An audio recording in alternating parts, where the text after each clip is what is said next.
पित्रे ब्रह्मोपदेष्ट्रे मे गुरवे दैवताय च प्राप्याय प्रापकायास्तु नमः श्रीनिधये नमः।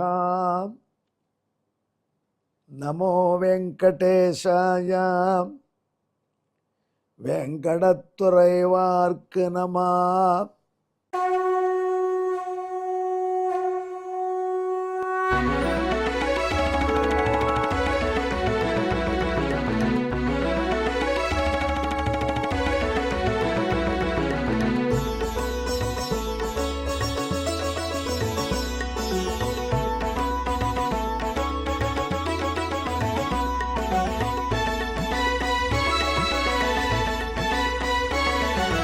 सहस्रनामं सहस्रनामं श्रीवेङ्कटेश सहस्रनामं सहस्रनामं सहस्रनामं श्रीवेङ्कटेश सहस्रनामं।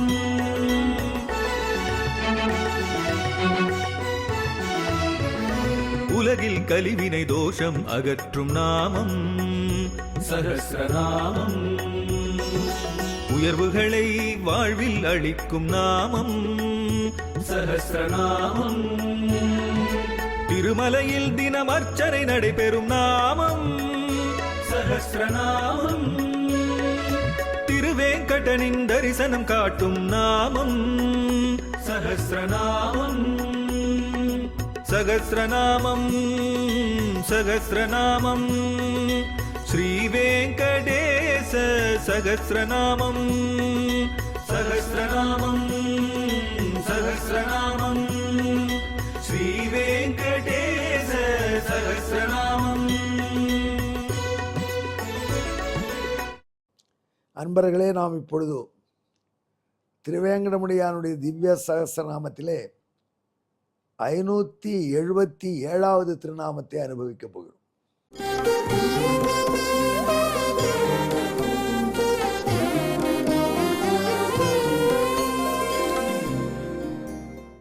ராமாயணத்தை வால்மீகி எழுதினாரே, அதிலே பாலகாண்டம் என்று முதல் பகுதிக்கு பெயரிட்டு பூர்த்தி பண்ணினார்.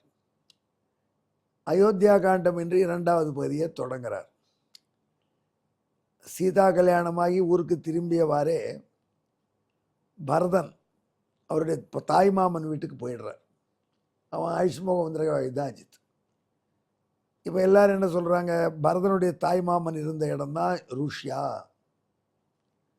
அதனால் ரஷ்யாவுக்கு போயிட்டார் பரதன். எங்கே இருந்தாரோ ரஷ்யாவில் போய் பரதன் தாய்மாமன் வீட்டுக்கு போயிருக்கார். பரதனோடு கூட துணைக்கு சத்ருகுடன் போயிட்டார். அப்பொழுது தசரத சக்கரவர்த்தி தன் பிள்ளை மூத்த பிள்ளைக்கு பட்டாபிஷேகம் பண்ண வேண்டும் என்று ஆரம்பிக்கிறார் ஏற்பாடுகள். அந்த சந்தர்ப்பத்தில் ராமன் கிட்ட மக்கள் அன்பு வைத்திருந்தார்கள், தசரதனும் அன்பு வைத்திருந்தார்கள். அதற்கு காரணம் என்ன? ராமனுடைய நல்ல குணங்கள். அதில் ராமனுடைய குணங்கள் என்ன என்ன என்று வால்மீகி வர்ணிக்கிறார். முதல் சாப்டரில் தானே வர்ணிக்கிறார். 2வது சாப்டரில் ஜனங்கள் வாயால் வர்ணிக்கிறார். எல்லாம் ராமனுக்கு பல குணங்கள் இருந்தது. பேசினா டிபேட் வந்தால் எதிராளி பிரகஸ்பதியோட கெட்டிக்காரனாக இருந்தால் கூட அவனுக்கு மேலே ஒரு பாயிண்ட் அடிப்பான் ராமன் பேச்சில். பொறுமை என்று வந்தால் பூமியை விட ஜாஸ்தி பொறுமையோடு இருப்பார். பொங்கிறதுன்னு வந்தால் கடலோட ஜாஸ்தி பொங்குவார். ஆழம் என்றால் கடலை விட ஆழமுடையவர். இப்படியெல்லாம் அவருடைய பண்புகள் வர்ணிக்கப்படுகின்றன. இவ்வளவு நல்ல குணம் இருந்த ராமபிரானை பற்றி வால்மீகி நிறைவில் சொல்றார். பூமௌ அனுபமசூனுஹு பூமௌ அனுபமசூனுஹு குணைர் தசரதோபமஹா. பூமியில் இந்த மாதிரி பிள்ளை யாரும் பெற்றிருக்க மாட்டா. ஞாலத்து புத்திரனை பெற்றார் நங்கமீர் நானேன்னு யசோதை பெருமிதப்பட்டதாக பெரியாழ்வார் பாடுறாரு. அந்த மாதிரி பூமௌ அனுபமசூனுஹு, பூமியில் உப்பில்லாத பிள்ளை, அந்த மாதிரி யாருக்கும் பிள்ளை இருக்காது. ஓகே, நன்றாக வர்ணிச்சு நல்ல பிள்ளை தான். அடுத்தபடி ஒன்று போட்டார், குணைர் தசரதோபமஹா, குணங்களிலே தசரதனுக்கு சமமானவர். நையா இது தசரதருடைய குணங்கள் நமக்கு தெரியும். ராமனுடைய குணங்களை வர்ணிச்சீர். அதோடு நிறுத்திக்க வேண்டியதானே. அவருடைய குணங்கள் தசரதருக்கு ஒப்பானவர்னு சொல்லி எல்லாத்தையும் பண்ணி கண்ணீர் பாலில் கைவிட்டான்வாங்க அந்த காலத்தில். கையெல்லாம் நல்லா சமையல் பண்ணி க்ளீன் பண்ணி வந்து கண்ணீர் பாலில் கைவிடுற மாதிரி சர்வேஸ்வரன் ஸ்ரீயப்பதி வெங்கடாஜலபதியினுடைய அவதாரமான ராமன் அவனுடைய குணங்கள் எல்லாம் வர்ணிச்சுட்டு அவன் அந்த மாதிரி பிள்ளையே உலகத்தை கிடைக்க மாட்டான். தசரதரை போன்ற குணங்களை உடையவன். ஒரு நிமிஷம் எல்லாரும் திக்கிச்சு போயிட்டா. இது இப்படி சொல்லிட்டார் இந்த ரிஷி. சில ராமாயண உபன்யாசகர்கள் அதை விளக்கும் பொழுது அவன் இன்னும் ஒரு ஸ்டெப் மேலே போய் சொல்லிட்டாங்க. தசரதரும் தன் மனைவி கைகையை சொல்கிறத கேட்டு பிள்ளையை காட்டுக்கிற வச்சு கஷ்டப்பட்டார். ராமபிரானும் தங்கமான பிடிச்சு கொடுன்னு தன் மனைவி கேட்டதை நிறைவேற்ற போய் அவளை பிரிந்து கஷ்டப்பட்டார். அதில் அப்பா மாதிரி தான் பிள்ளை தப்பாமல் பிறந்திருக்கு. தாயை போல பிள்ளை நூலை போல சேலைன்னு சொல்லிட்டாங்க. ஆனால் அது அங்கே கருத்து இல்லை. உண்மையான கருத்து என்னன்னு பெரியவர்கள் ஆராய்ஞ்சு சொல்கிறாங்க. நம்ம திருமலை நம்பிகள்னு இருந்தார். திருவேங்கடமுடியானுக்கே பணிவிட செஞ்சுட்டு திருவேங்கடமலை விட்டு எங்கேயும் போகாமல் இருந்தார். தினம் அவருக்கு திருவாராதனத்துக்கு திருமலையில் இருக்கணும். வெளியூர் போகிறது ரொம்ப ரொம்ப கஷ்டம், ரேர். அப்படி இருந்தார் திருமலை நம்பிகள்.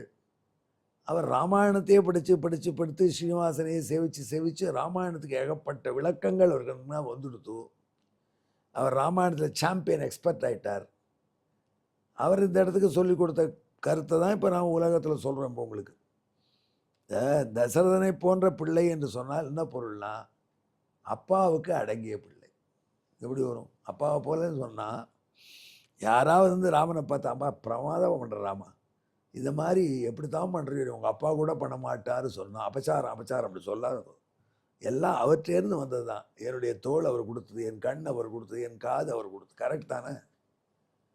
ரொம்ப அழகாக இருந்தான்னா ஒருத்தன் அந்த முகம் யார் கொடுத்தா? அவனுடைய அப்பா அம்மா தான் கொடுத்தா.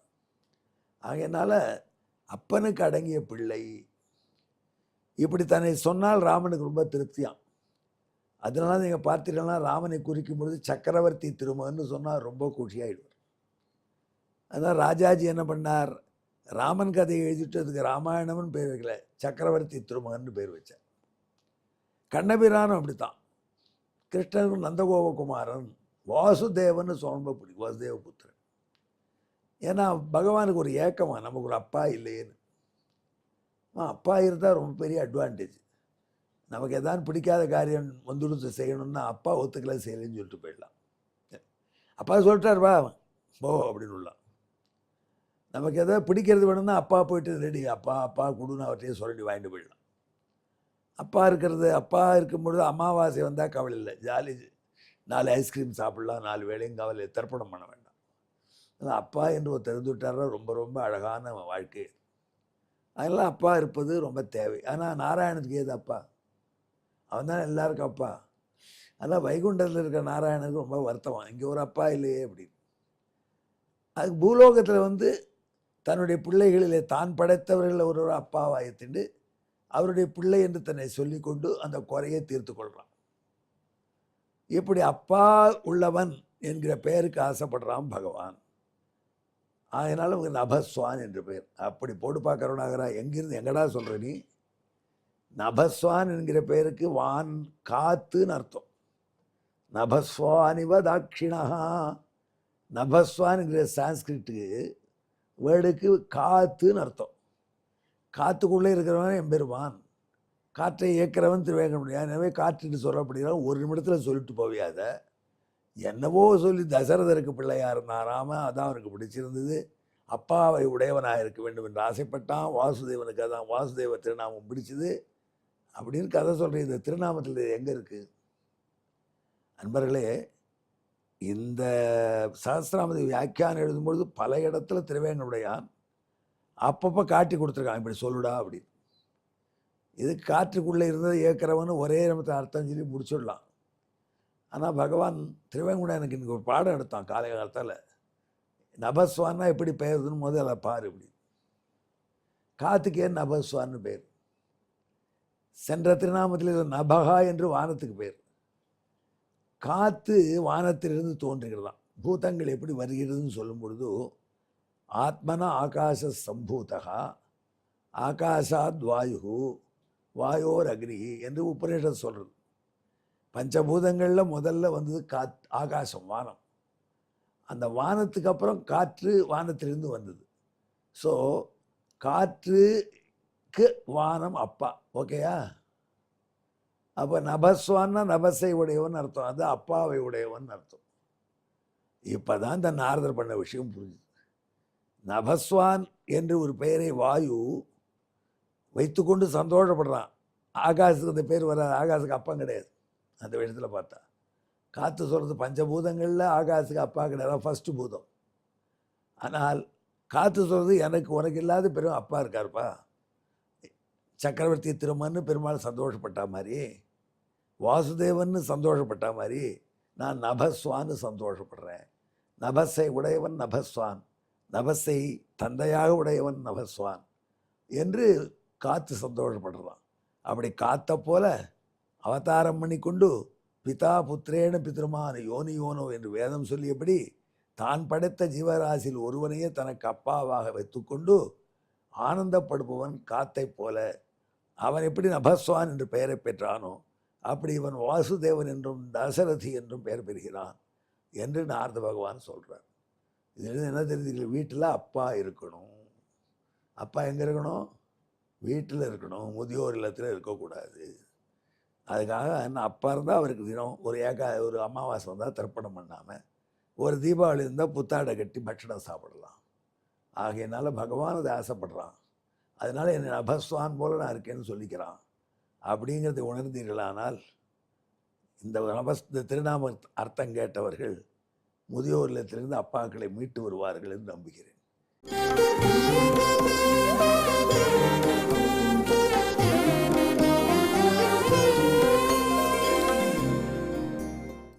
இதற்கு பின்னணியான சம்ஸ்கிருத ஸ்லோகம் பூதேஷு வாயு கிலதாத வான்யத் ஆகாசதோ ஜாதமதக்ரபூதம் தத்வச்ச ராமஸ்ஸ ச கிருஷ்ணாஸ்தே நாம்னா நபஸ்வானிதி தேன துல்யகா.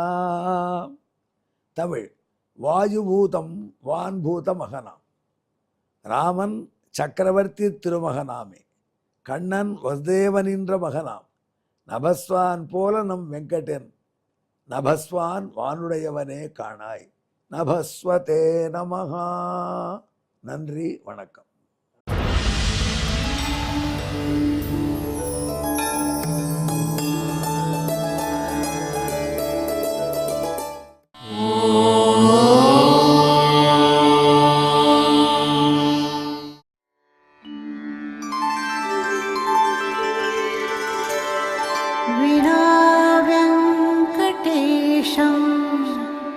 ननाथो ननाथः सदा वेङ्कटेशं स्मरामि स्मरामि.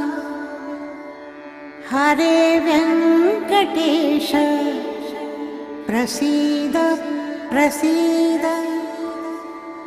प्रियं वेङ्कटेश प्रयच्छ प्रयच्छ.